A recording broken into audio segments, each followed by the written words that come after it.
Hello everyone, you are welcome to all of you in my channel physics Guru M Kumar. और आज है अपना lecture number 8 जिसमें बात होगी न्यूमेरिकल्स की। और स्टार्ट करेंगे। न्यूमेरिकल करने से पहले थोड़ी सी एक स्ट्रेटजी बनानी होगी, क्योंकि न्यूमेरिकल से सबसे बड़ा डर लगता है, लेकिन ऐसा है नहीं। स्ट्रेटजी है, हमें एक मास्टर प्लान तैयार करना होगा, अपने दिमाग में एक सेटअप बैठाना होगा। न्यूमेरिकल करने से पहले हमें अपने आप को प्रिपेयर करना होगा। तो कुछ बातें न्यूमेरिकल सॉल्व करने से पहले मैं बता रहा हूँ, जिससे न्यूमेरिकल्स सॉल्व करने में किसी भी दिक्कत का सामना न करना पड़े। तो पहला पॉइंट ये है कि सबसे पहले न्यूमेरिकल को पीसफुली, काम माइंड से, ध्यानपूर्वक उसको पहले रीड करिए, उसकी भाषा को समझिए, वो क्या कहना चाहता है उसको समझिए, वो किस टॉपिक से रिलेटेड है उसको समझिए, फिर करिए उसकी डाटा एनालिसिस। डाटा एनालिसिस से मतलब है मेरा कि जैसे उस न्यूमेरिकल में क्या क्या टर्म्स हमें गिवन हैं, मतलब क्या क्या वैल्यूज़ हमें दे रखी हैं और हमसे क्या पूछा है, इसका हमें एक सांचा तैयार करना है। उसके बाद फिर फॉर्मूला अप्लाई करना है जिससे रिलेटेड है, कैलकुलेशन करनी है। So simple.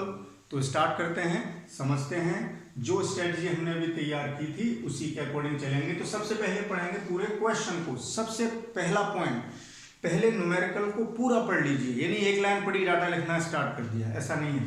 तो देखिए स्टार्ट करते हैं क्वेश्चन नंबर फर्स्ट से।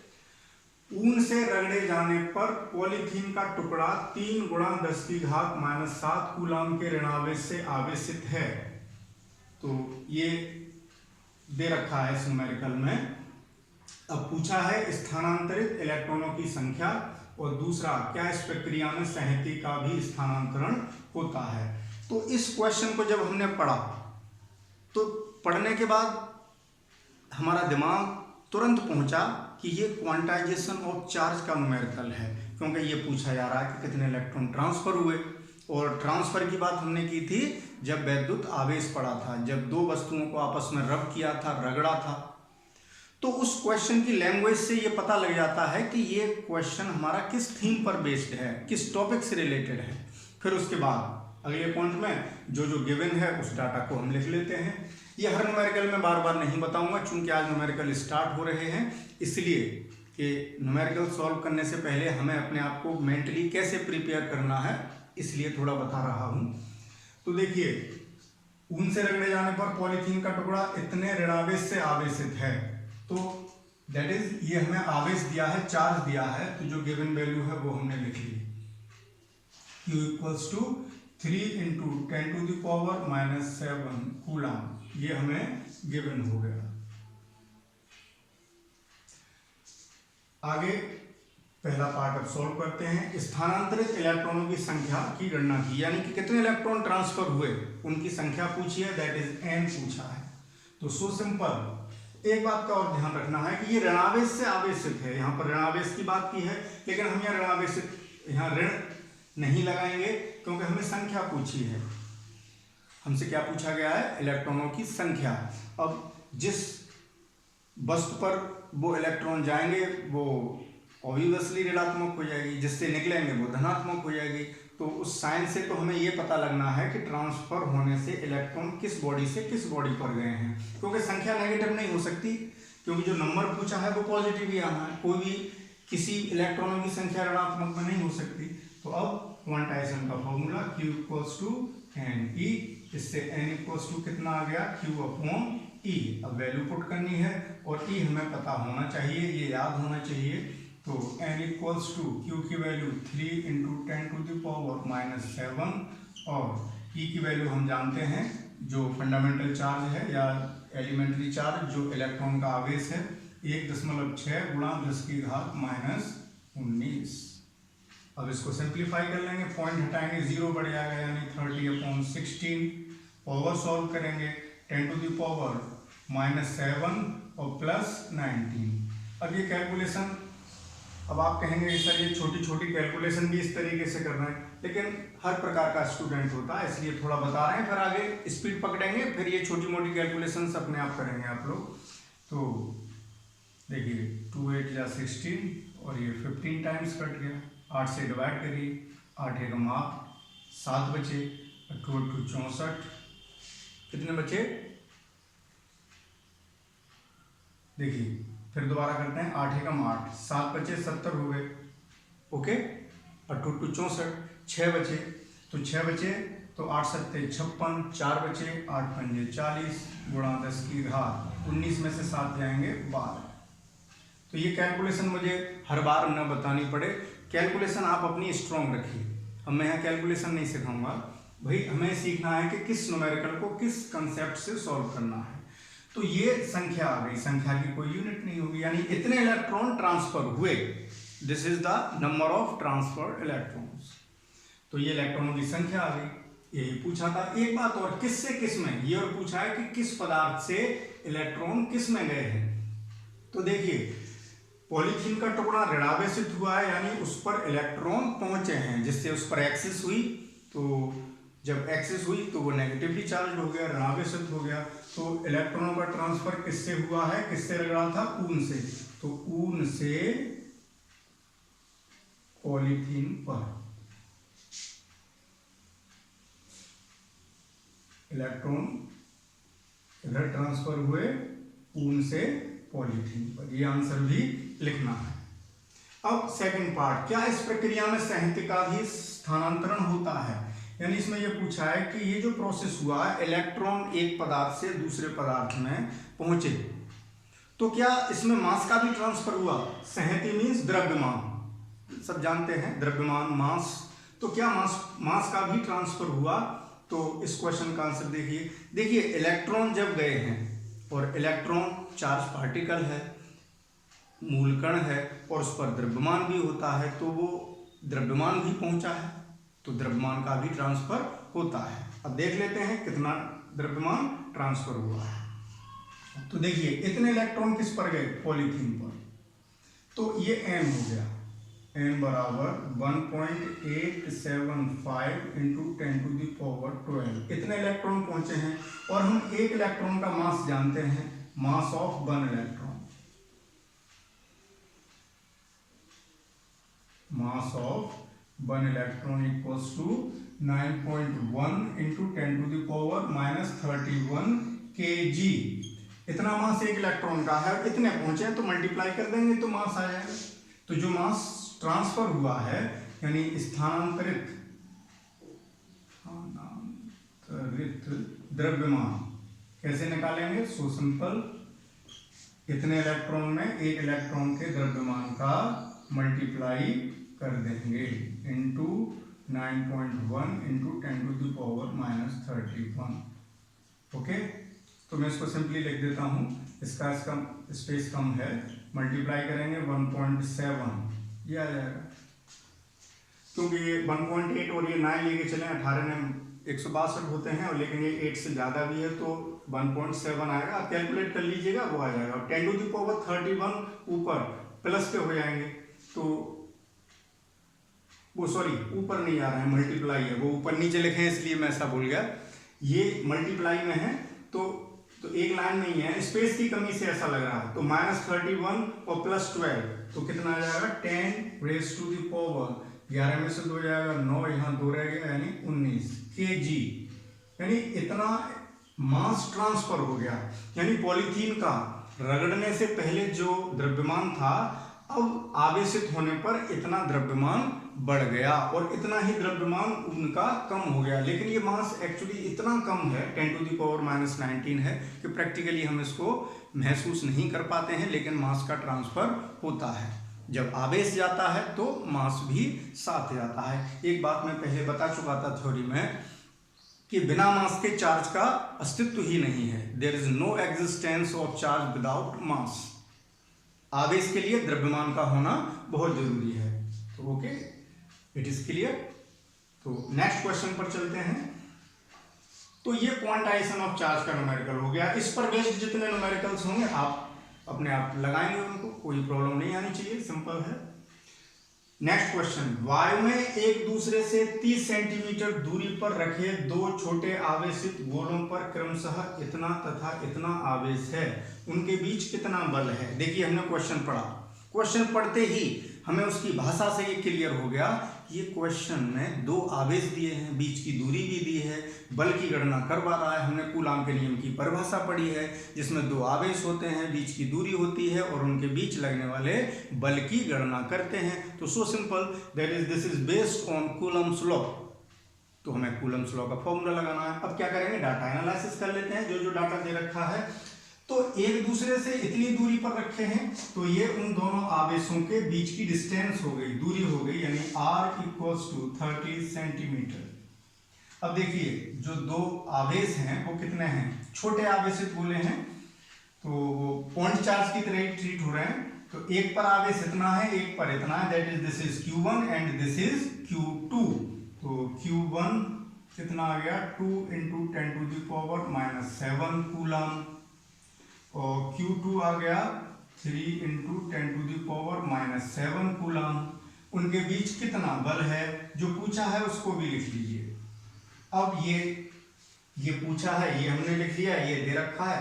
अब सादा सिंपल सी बात है कि ये क्लियर हो रहा है कि देखिए ये आंकड़े जो हैं वो कूलाम के नियम में फिट बैठ रहे हैं, क्योंकि कूलाम के नियम में F आता है, Q1 आता है, Q2 आता है, R आता है। तो सिंपल।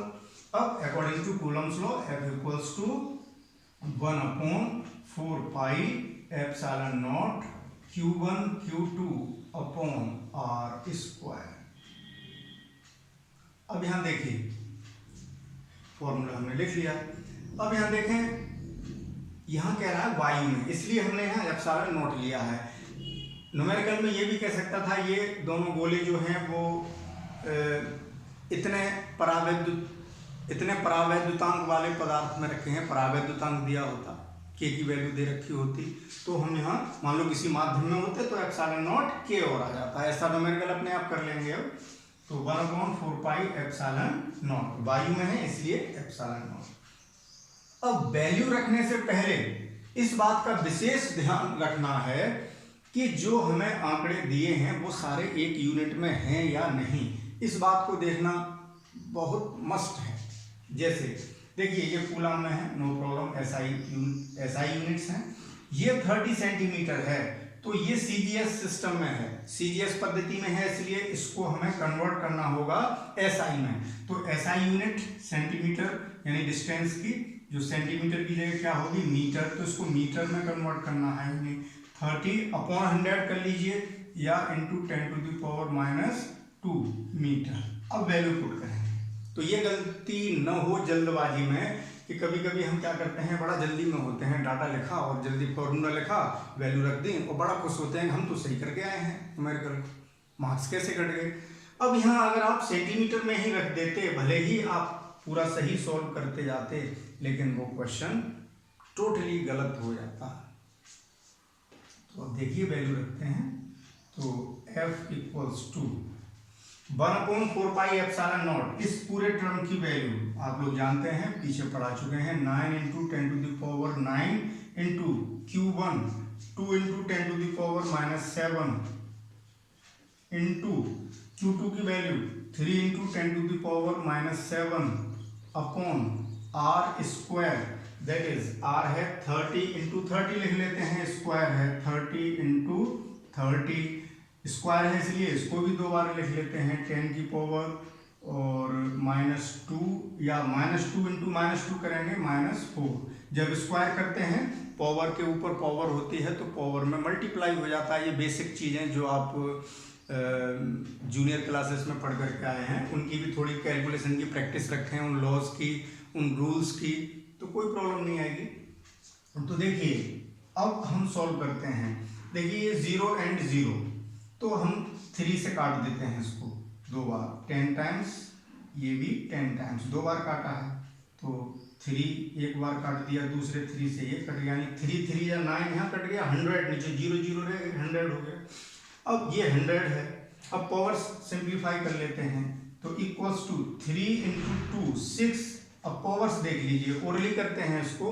देखिए ये दो पावर हो गई, 10 × 10 2 पावर, यानी 10⁻2 और 10 पावर -4, तो 2 - 4 -2 रह गया, -2 ऊपर जाके इसमें ऐड हो गया +2 यानी 11 हो गया, 11 और -7 और -7 तो -14 यानी -3 बचा, यानी 11 - 14 -3 और क्या निकाला है हमने, बल। जब भी न्यूमेरिकल करें, अगली बात जो ध्यान रखने की है, अब ये हर न्यूमेरिकल में नहीं बताऊंगा, जो आपने क्वांटिटी निकाली है वो कौन सी फिजिकल क्वांटिटी है, यह है फोर्स यानी बल, तो इसकी यूनिट जरूर लिखनी है। तो इसमें आएगा, क्योंकि सारा डाटा हमने एसआई में रखा है तो यूनिट भी हमारी एसआई में आएगी, जो कि बल की क्या होती है यूनिट, न्यूटन। तो ये फोर्स कितना आ गया, 6 × 10⁻³ न्यूटन। ओके, इसी तरीके से हम न्यूमेरिकल करते चले जाएंगे। अब आप देख रहे होंगे, देखिए थ्योरी यानी कंसेप्ट्स को क्लियर करना, उसमें वक्त लगता है। अगर हमने कंसेप्ट क्लियर कर लिए हैं, थ्योरी अच्छे से पढ़ ली है, लॉज अच्छे से याद कर लिए हैं, इक्वेशंस अच्छे से याद कर लिए हैं, तो there is no problem to solve any numerical. Okay, screenshot लीजिए।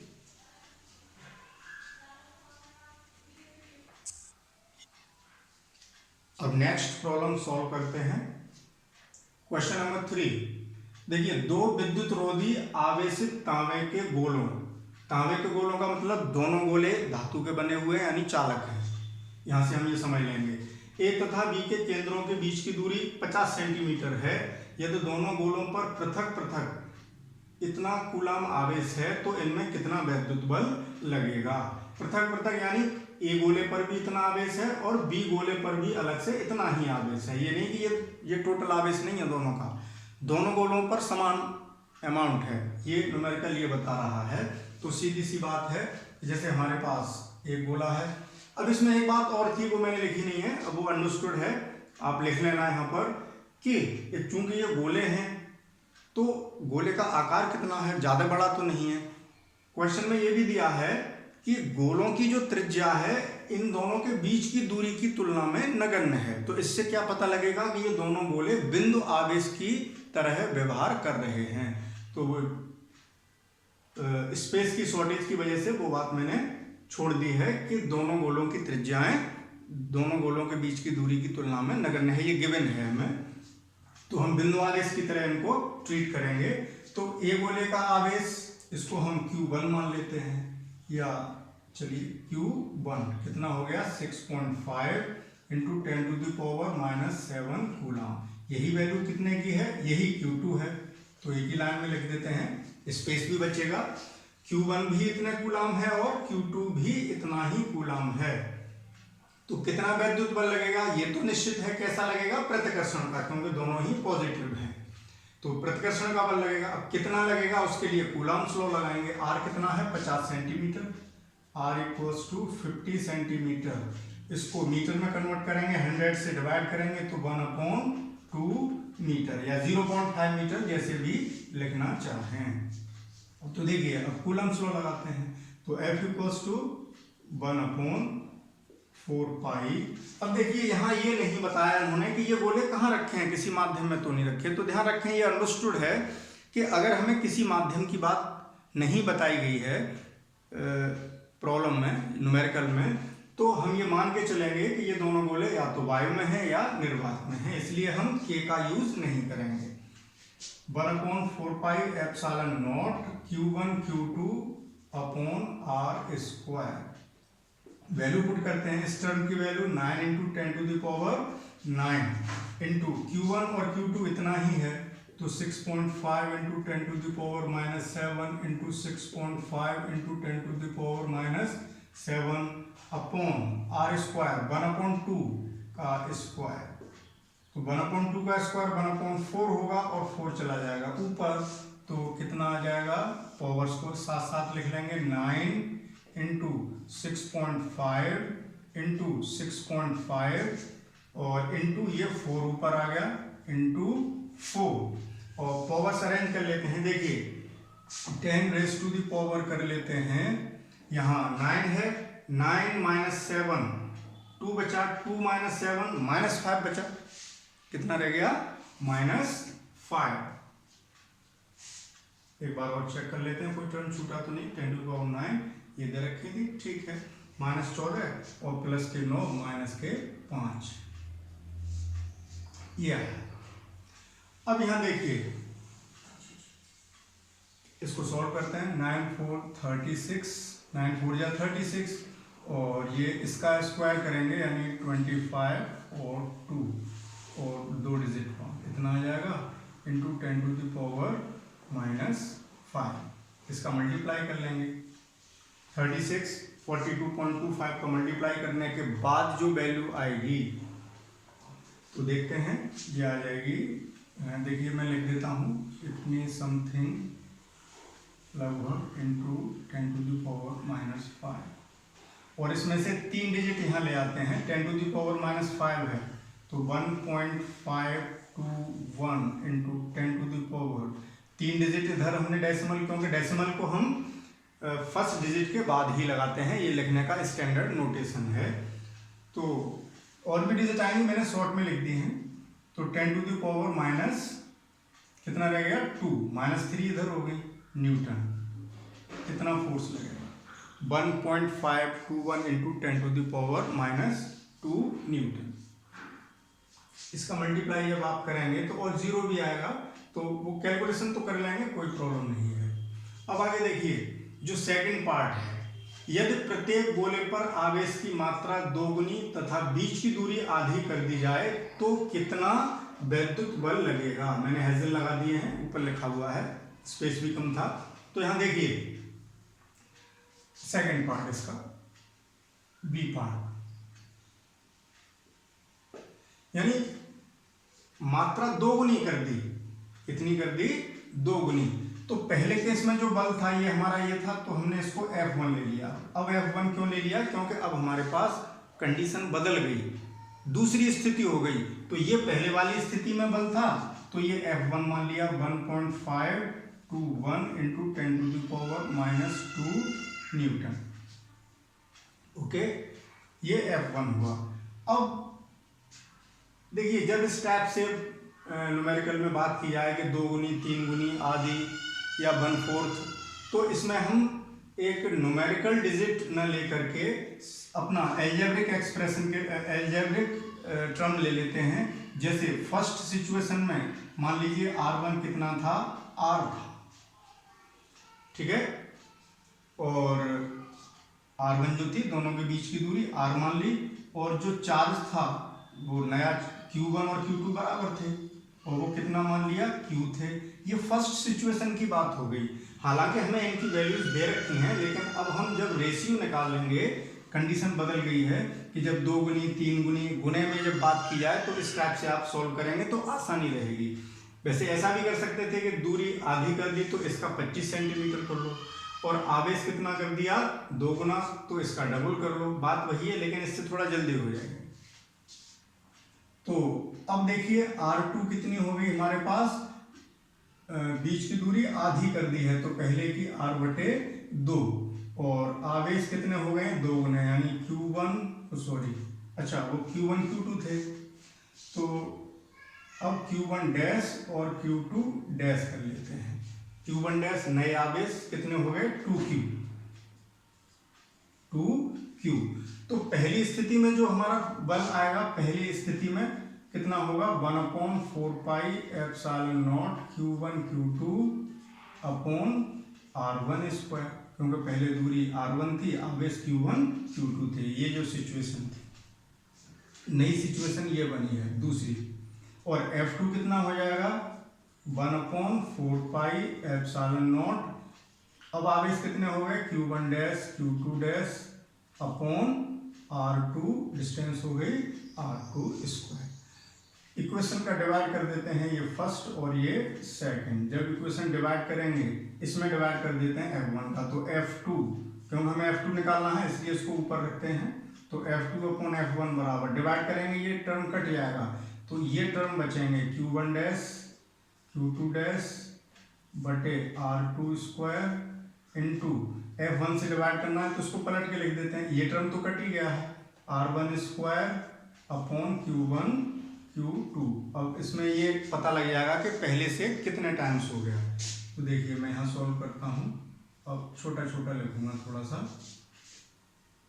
तो तो F2 बटे F1 बराबर वैल्यू लगाते हैं। Q1 डैश कितना हो गया है 2Q और Q2 डैश भी 2Q, तो 2Q इंटू 2Q अपॉन नीचे R2 स्क्वायर कितना हो गया है R2 का स्क्वायर यानी R स्क्वायर अपॉन 4, R/2 का स्क्वायर करेंगे तो R स्क्वायर बाई 4 ऊपर लिख देते हैं अपॉन 4 ऊपर चला गया। अब R1 स्क्वायर कितना है R1 हमारा R ही था तो R square upon Q1 Q2 वो कितने थे Q एंड Q। तो देखिए Q और Q से Q और Q कैंसिल, R स्क्वायर से R स्क्वायर कैंसिल, क्या बचा 4 2 2 बचा 2 इंटू 2 इंटू 4, 2 2 या 4 4 या 16 यानी F2 अपॉन F1 बराबर कितना आ गया 16। तो F2 यानी पहले से 16 गुना हो गया और पहले हम निकाल चुके हैं, तो हम क्यों कैलकुलेशन करते दोबारा डबल करके हाफ करके, तो वैल्यू रख देते हैं। F1 हमें पता है, F1 कितना था जो पहले बल लग रहा था 1.5, 1.5 भी ले सकते हैं simply no problem, 1.521 into 10 to the power कितना -2 मल्टीप्लाई करते हैं। देखिए 16 एकम 16 हासिल का 1, 16 दूनी 32 और 1 33 हासिल के 3, 16 पंजे 80 और 3 83 हासिल के 8, 16 एकम 16 और 8 24 और digit 1 2 3 1 2 3 24 into this 10 to the power -2 24 आएगा, 24 इंटू 10 टू द पावर -2। तो अगर हम एक डिजिट यहाँ लाते हैं तो हमारा 10 की पावर -1 रह जाएगा, तो -1 के लिए क्या हम पावर में लिखेंगे तो पूरे से ही डिवाइड कर देते हैं, तो कितना आ गया 0.243।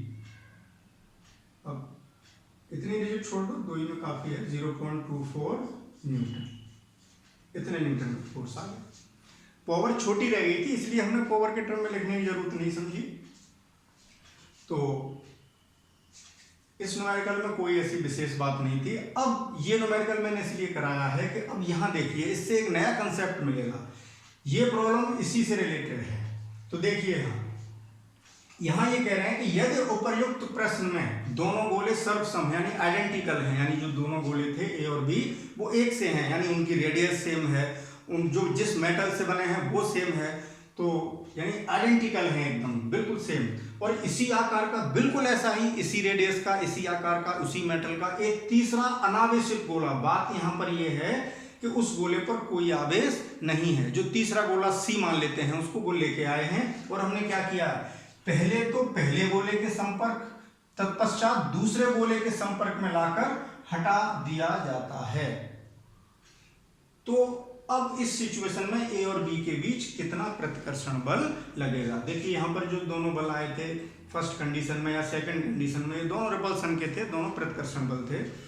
अब इस सिचुएशन में क्या कहा जा रहा है उसको समझ लेगा कि जैसे हमारे पास दो गोले ऑलरेडी थे ए एंड बी, दो गोले थे ए और बी, दोनों पर आवेश बराबर था। मान लीजिए क्यू क्यू था, इस पर भी क्यू, ये जो वैल्यू है इसको हमने क्यू माना है, देखिए Q1 बराबर Q2 मान लिया है, इसको Q भी मान सकते हैं। तो अब क्या होगा कि तीसरे गोले को ए के संपर्क में लाए तो क्या होगा कंडक्शन, आवेश का ट्रांसफर होगा। हमने बताया था कि आवेशन की विधियां बताई थी, तो चालन होता है, जैसे दूसरे गोले को संपर्क में लाओगे आवेश का प्रवाह प्रारंभ हो जाएगा। अब चूंकि दोनों गोले आइडेंटिकल हैं सेम हैं, तो मैंने तब भी बताया था हाफ हाफ हो जाएगा। छोटे बड़े होते तो किस अनुपात में होता, उनकी धारिताओं के अनुपात में। जब धारिता वाला चैप्टर पढ़ेंगे तब कंसेप्ट क्लियर करेंगे, लेकिन यहाँ आसान बात है कि चूंकि हमने कैपेसिटेंस या धारिता पढ़ी नहीं है, इसलिए इतना तो समझ सकते हैं कि बराबर के गोले हैं तो आधा आधा हो जाएगा, तो इतना कंसेप्ट तो हमें समझ में आ सकता है, इसलिए इस न्यूमेरिकल में आइडेंटिकल ले दिए हैं। तो देखिए जैसे समझने की कोशिश करें, जैसे ये गोला है ए और ये गोला है बी, सिचुएशन समझें, इस पर क्यू आवेश मान लिया पहले था और इस पर भी क्यू था, ठीक, और वो है कितना वो दे रखा है हालांकि हमें, लेकिन हमें वो वैल्यू बार बार लिखेंगे इतनी लेंदी, वेयर क्यू इक्वल्स टू है कितना, यहाँ लिख देते हैं 6.5 इंटू 10⁻⁻7 कूलम। ये क्यू की वैल्यू है, दोनों पर बराबर है।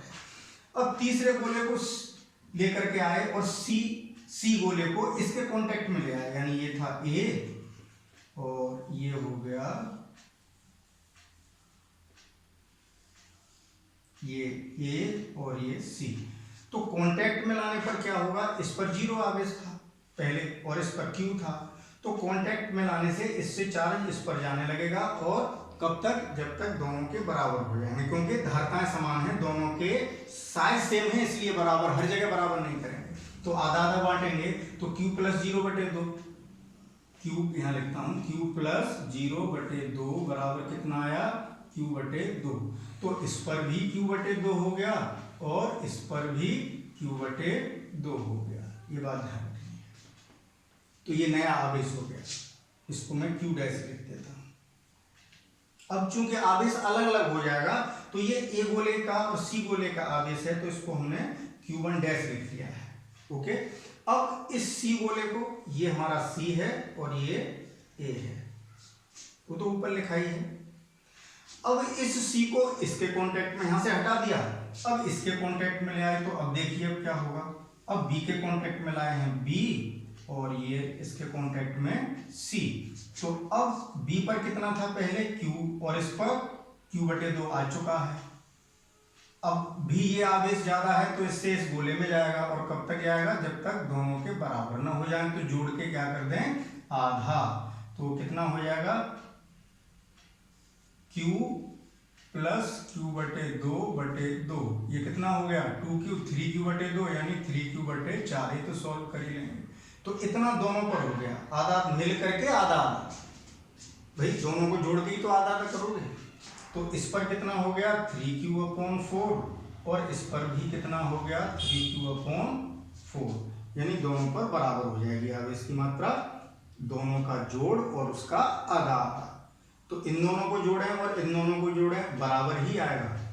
देखें Q और Q/2 जोड़ेंगे, 3Q/2 आएगा, ये भी 3Q/2 आएगा, क्यों ना, आवेश का संरक्षण तो लगाना ही है। तो ये नया आवेश किस पर आ गया, अब B पर। पहले Q था, अब इस प्रोसेस के दौरान A से टच में लाए, फिर C के टच, फिर B के टच में लाए, तो फाइनली A पर कितना चार्ज रह गया, अब यहां लिख लेते हैं, फाइनली A पर जो चार्ज रह गया Q1', वो कितना रह गया था Q/2, और Q2', ये वैल्यू जो है ये क्या हो जाएगी Q2', ये वाली वैल्यू, ये इतना ही तो हो गया इस पर कॉन्टैक्ट से, तो 3Q/4। अब इन चार्जेस के बीच में बल लगेगा और गोले हैं वहीं पर, बीच की दूरी वही है, ठीक। तो इसको भी हम इसी से निकाल सकते हैं, क्योंकि Q और R के टर्म में तो हमने ये फोर्स निकाल लिया, इतना आया था, अब हम कर लेंगे उससे। तो देखिए अब F कितना हो जाएगा हमारा, F' 1/4πε0 Q1' इंटू Q2'/R, बीच की दूरी R ही रही है, R² हो गया। तो अब हम चाहें तो ये जो वैल्यू है हमारी F की है, वो कितनी है Q1 Q2/R² की है, ये Q1' Q2' की है, वो तब है जब Q और Q बराबर थे। तो इससे हम कंपेयर करके भी निकाल सकते हैं, या फाइनली सॉल्व कर लेते हैं, अलग से भी सॉल्व कर सकते हो। 9 × 10⁹, जैसे हमने ये किया था, कंपेयर करके भी पूछ सकते हो, इंटू Q1' कितना लगाओगे Q/2, तो /2 नीचे लिख देता हूं मैं, और Q2' कितना लगाओगे 3Q/4, तो 3Q ऊपर और 4 नीचे, और R² कितना है, R है हमारा 1/2, तो 1/4 हो जाएगा स्क्वायर, तो 4 ऊपर लिख दिया। तो देखिए 4 इज कैंसिल आउट बाई 4, तो कितना रह गया ये 9 3 27, 27/2, 27/2, देखिए 9 और ये 3, और पावर 10⁹9 इंटू Q रह गया स्क्वायर, और Q हमारे पास ये है Q1 = Q2, यानी जो पहले था टच करने से पहले यही तो Q था, तो ये वैल्यू ये हो गई, इसको यहाँ रख दीजिए। तो 27/2 इंटू 10⁻9 इंटू 6.5 इंटू 6.5 इंटू 10⁻⁻7 दो बार लिखेंगे तो 10 की जगह कम है, 10⁻14 हो जाएंगे। ये हो गया, आप तो आ ही चुका था। अब इनको सॉल्व कर लेंगे। तो 27/2 गुणा ये 42.25, इसका मल्टीप्लाई करेंगे 42.25 इंटू 10⁻, ये -5 बचेंगे क्योंकि 9 - 14 है। इसे सिंप्लीफाई कर लेंगे तो कोई प्रॉब्लम नहीं है, ये सब सॉल्व करके आ जाएगा 5.7 इंटू 10⁻³ न्यूटन। कैलकुलेशन आप कर सकते हैं, इसमें मैं टाइम वेस्ट नहीं करूंगा। अब नेक्स्ट प्रॉब्लम पर चलते हैं। Question number 5। क्वेश्चन ये है, 3 आवेश हैं Q1, Q2 और Q3, जिनमें प्रत्येक Q के बराबर है A भुजा वाले समबाहु त्रिभुज के शीर्षों पर स्थित हैं। यानी ये समबाहु त्रिभुज है ABC, इनके शीर्षों पर कितने आवेश रखते हैं? Q1, Q2, यानी यहाँ आवेश रखा है Q2, यहाँ रखा है Q1 और यहाँ Q3, और उनका जो प्रत्येक का परिमाण है वो Q है, यानी बराबर है तीनों। Q1 की वैल्यू भी कितनी है? Q, और Q2 भी Q, और Q3 भी Q, और त्रिभुज की भुजा है A, तो तीनों भुजाएं A होंगी क्योंकि कैसा त्रिभुज है? समबाहु त्रिभुज। तो त्रिभुज के केंद्रक पर स्थित Q आवेश पर कितना परिणामी बल लग रहा है? अब बात आती है त्रिभुज के केंद्रक की। तो ये पिछली क्लासेस में आप लोगों ने पढ़ा है, यानी जो सेंट्रॉइड होता है, जो केंद्रक होता है त्रिभुज का, वो हमें कैसे पता लगता है? उन त्रिभुज की मध्यकाओं को मिलाने पर। मध्यकाएं जिस बिंदु पर काटती हैं वही त्रिभुज का केंद्रक होता है। तो पहले हमें त्रिभुज का केंद्रक निकालना होगा। और एक बात और, अब यहाँ देखिए, हमने क्वेश्चन पढ़ा, क्वेश्चन को समझा, ध्यान दिया, और हमें ये पता लगा कि यहाँ पर 3 बिंदु आवेश हैं और एक चौथे आवेश पर हमें परिणामी बल निकालना है। परिणामी बल निकालना है, सिंपल सी बात है, हमारा दिमाग वहाँ पहुँच जाना चाहिए कि अब क्या होगा, इसमें अध्यारोपण का सिद्धांत अप्लाई होगा। बलों के योग का अध्यारोपण का सिद्धांत पढ़ाया था। तो सबसे पहले तो हम ये आवेश कहाँ रखा है? केंद्रक पर। केंद्रक की स्थिति ढूंढते हैं, तो इस शीर्ष से सामने वाली भुजा के मध्य बिंदु को मिला देते हैं, इसका मध्य बिंदु इससे मिला देंगे, और इस भुजा का मध्य बिंदु इससे मिला देंगे। तो तीनों माध्यिकाएं एक ही बिंदु से जाती हैं, और वो बिंदु कितना हो जाता, क्या कहलाता है? केंद्रक। यानी ये पॉइंट मान लिया हमने O, यहीं पर हमारा कितना चार्ज रखा है? Q, इस पर बल पूछा है। तो अध्यारोपण के सिद्धांत में हमने बताया था कि जितने आवेश हों, यहाँ कितने हैं? 3, तो तीनों से यहाँ पर बल निकाल लेते हैं, फिर उनका वेक्टर सम यानी उनका सदिश योग कर देते हैं। तो इससे बल निकालेंगे, इससे निकालेंगे, इससे निकालेंगे। देखिए सभी चार्ज पॉजिटिव हैं, तो प्रतिकर्षण बल लगेगा। तो सबसे पहले देखते हैं, ये जो आवेश है इस पर किधर बल लगाएगा? प्रतिकर्षण का, तो इधर को रिपेल करेगा। तो ये Q1 के कारण जो बल है वो हमने मान लिया F1, वेक्टर F1। Q2 इधर रिपेल करेगा, तो ये क्या हो गया? F2। Q3 इधर रिपेल करेगा, तो ये हो गया F3। तीनों बल हमने शो कर लिए। अब इनकी वैल्यू निकाल लेते हैं, वेक्टर लिखते हैं। तो इनकी वैल्यू निकालने से पहले हम जब इस आवेश और इसके बीच का बल निकालेंगे, तो दोनों के बीच की ये जो दूरी है OA, इसकी जरूरत पड़ेगी।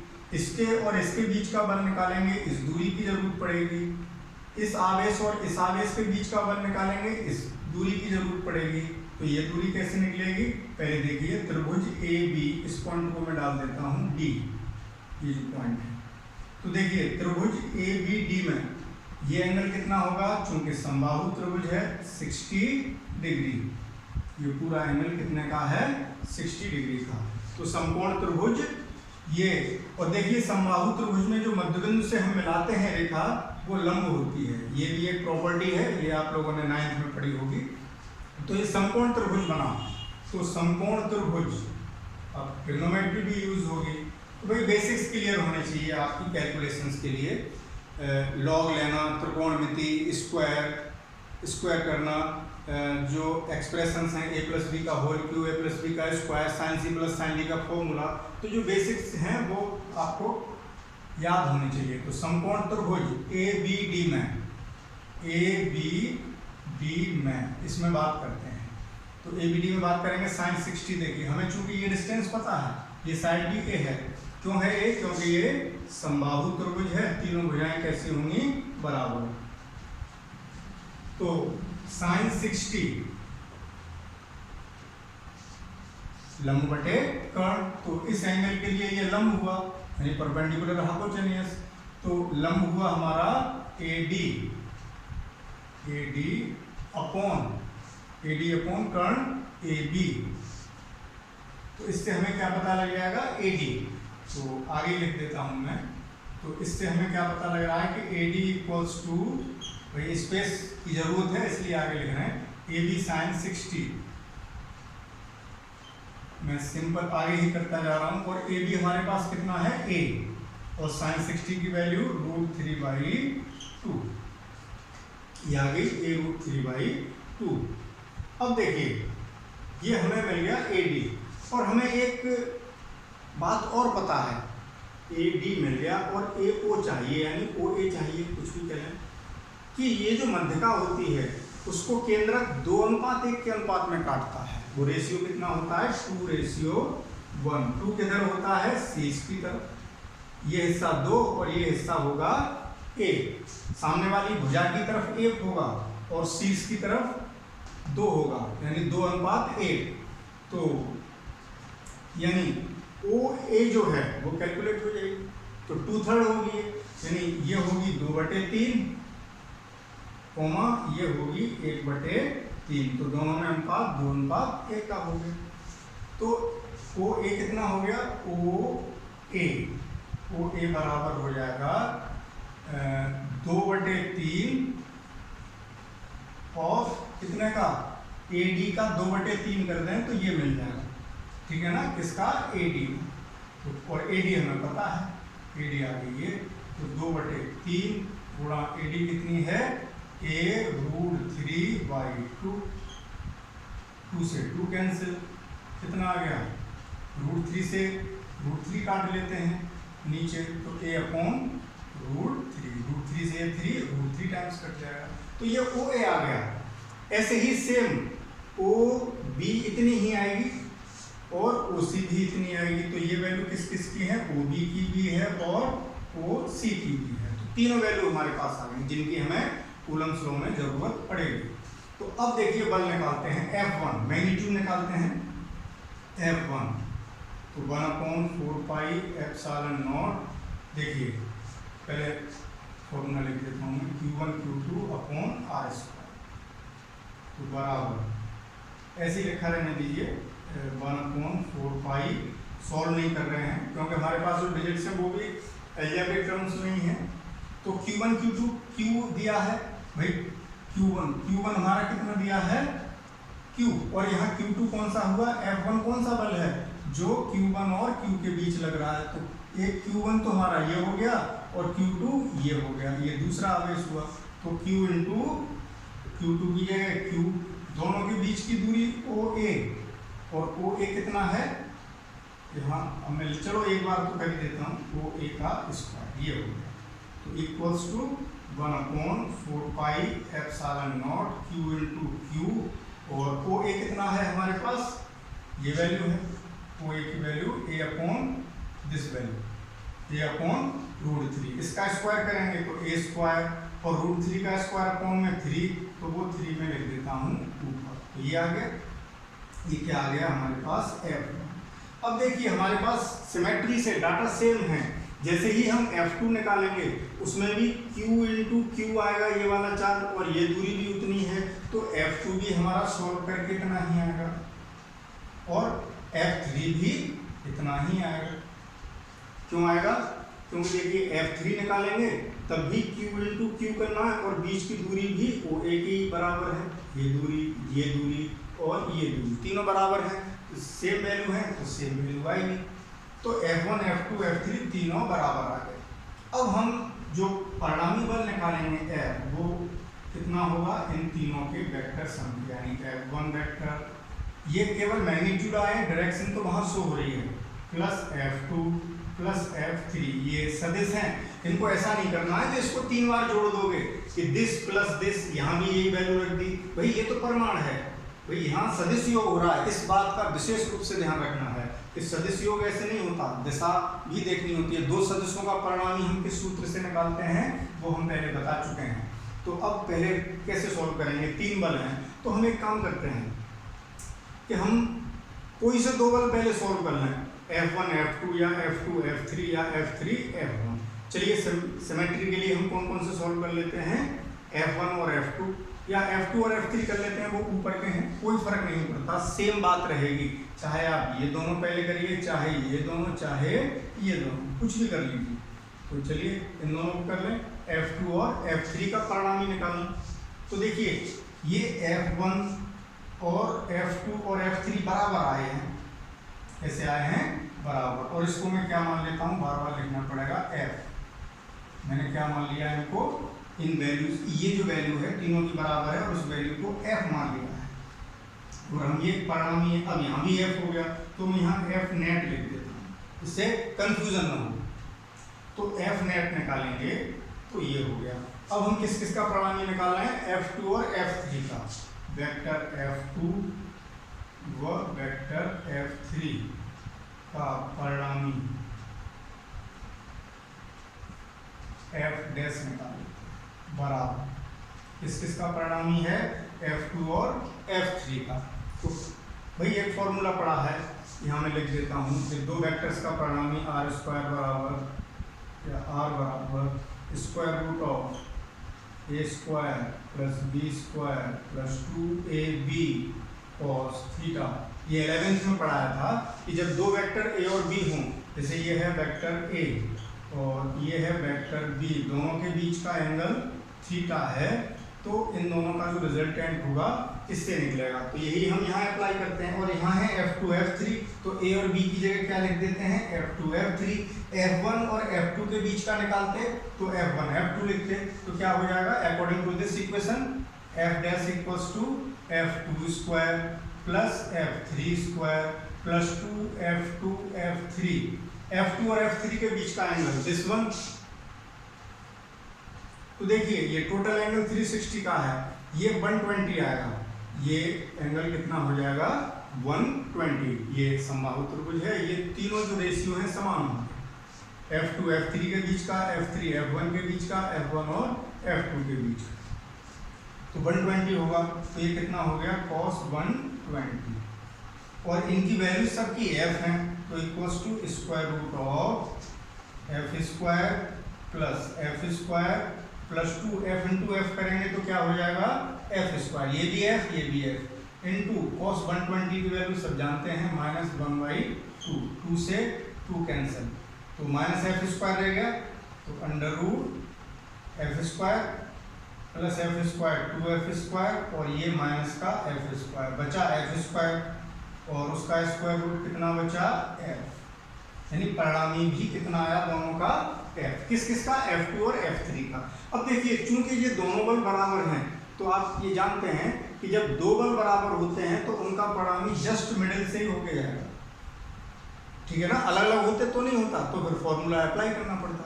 तो यहाँ जब इक्वल है तो हम क्यों ज़्यादा विचार करें, इक्वल है तो दोनों के बीच का एंगल यही रहेगा, तो F2 और F3 का जो परिणामी है वो F डैश, वो ये होगा, ये F डैश इस डायरेक्शन में आएगा दोनों के बीच में।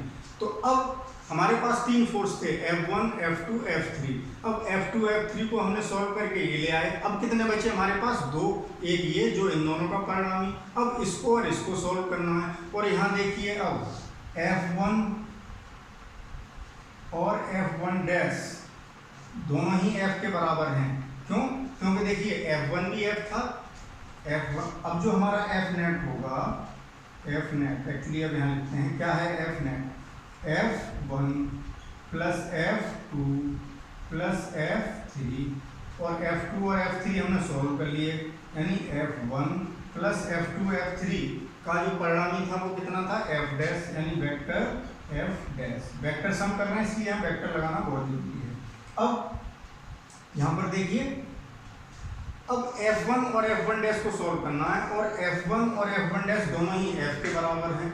मैं यहाँ लिख देता हूँ, देखिए F1 जो है हमारा वो F है, और F1 डैश भी हल करके लाए वो भी F है, यानी इन दोनों वेक्टर के मैग्नीट्यूड यानी जो परिमाण है वो कैसे हैं, समान हैं।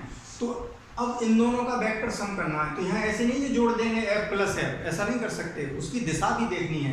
यहाँ हमें ये पता है कि दोनों बराबर हैं। अब देखिए F1 इधर लग रहा है, F1 डैश जस्ट अपोजिट, तो जब दो विपरीत बल जब दो बराबर बल विपरीत दिशाओं में लगते हैं तो परिणामी शून्य हो जाता है। या ऐसे कह लेंगे, जब दो बल विपरीत दिशाओं में होते हैं तो परिणामी कितना होता है, F1 माइनस F2 होता है।